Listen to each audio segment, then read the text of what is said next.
Lên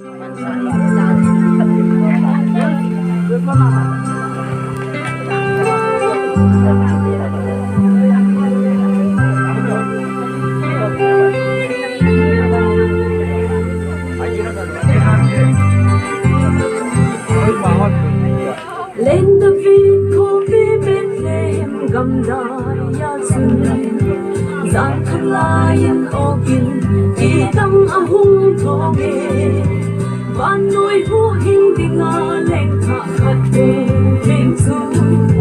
mit tin khăng sinh thoge kỳ tăng a sa về Bethlehem Bethlehem ogin yei su Aki thoge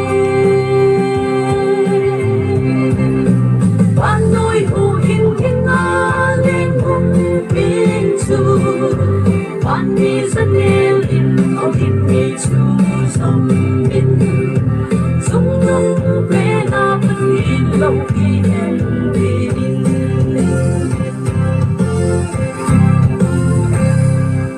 Thêm cao công ma khi xây xa lên bên kinh thu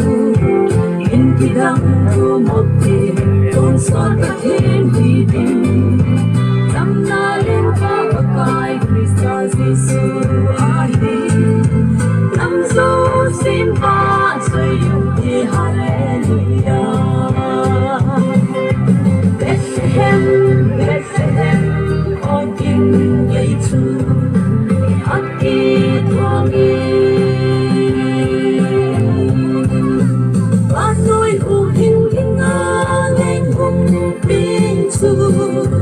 Con mi rất nêu in ô hình Giêsu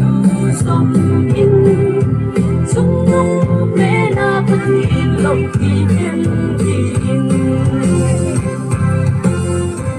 Trăm na nêu pha bậc cài Christa Giêsu ani năm dấu riêng ngõ xây thì Hallelujah Bethlehem Bethlehem o kim Giêsu aki thoge Ban nôi hu hình hình a lên hung bên su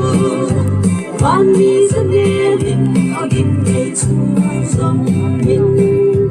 sung nông bê na bất lên lâu kỳ em đi in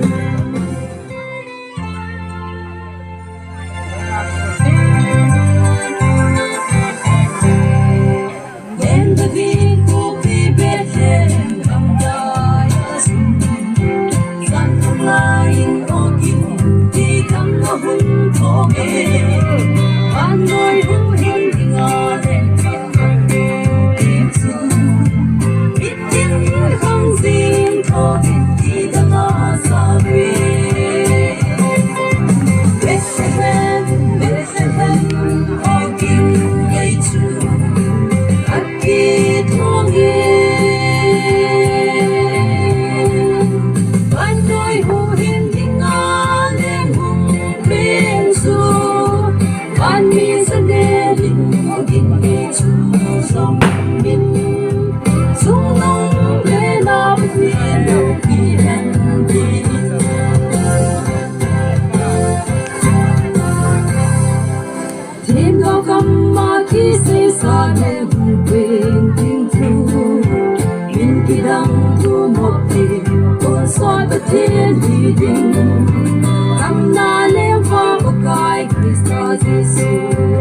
hin nga lên đen chu biết tin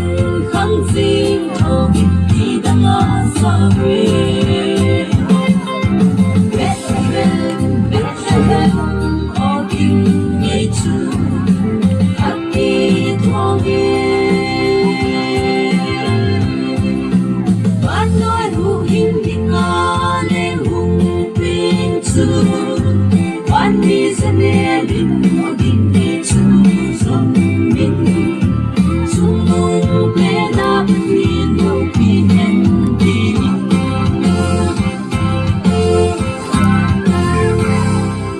thêm đó cầm mà khi xây xa nên hùng bên tiếng thua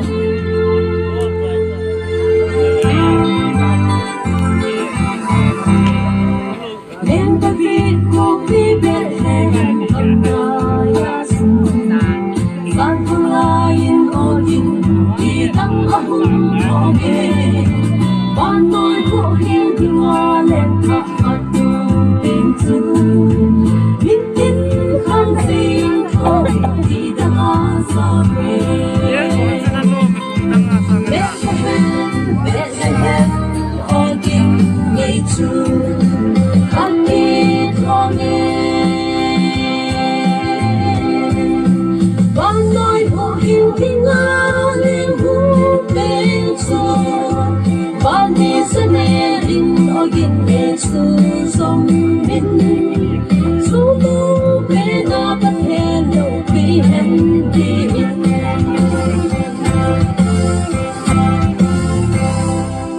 thêm bao công mà khi xây xa nè hùng bên kinh chu bên khi đang thu một thể còn xót tất thiên thì đình tâm na lên ba bậc cõi với xa Giêsu ta hin năm dấu xin ba rồi thì hallelujah Bethlehem ở kinh ngày chu hạt kỳ thọ nghe bạn nói hồ hiền tiếng ngã lên hùng bên chu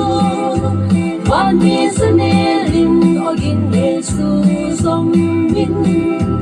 chúng tôi bé na bắt hè lâu khi hen đi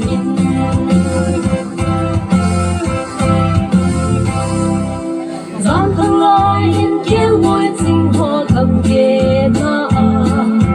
ba cái lâu khi na kim về lô sa ba so in chúng tôi bé na bắt hè chu lâu khi dinh hen nắng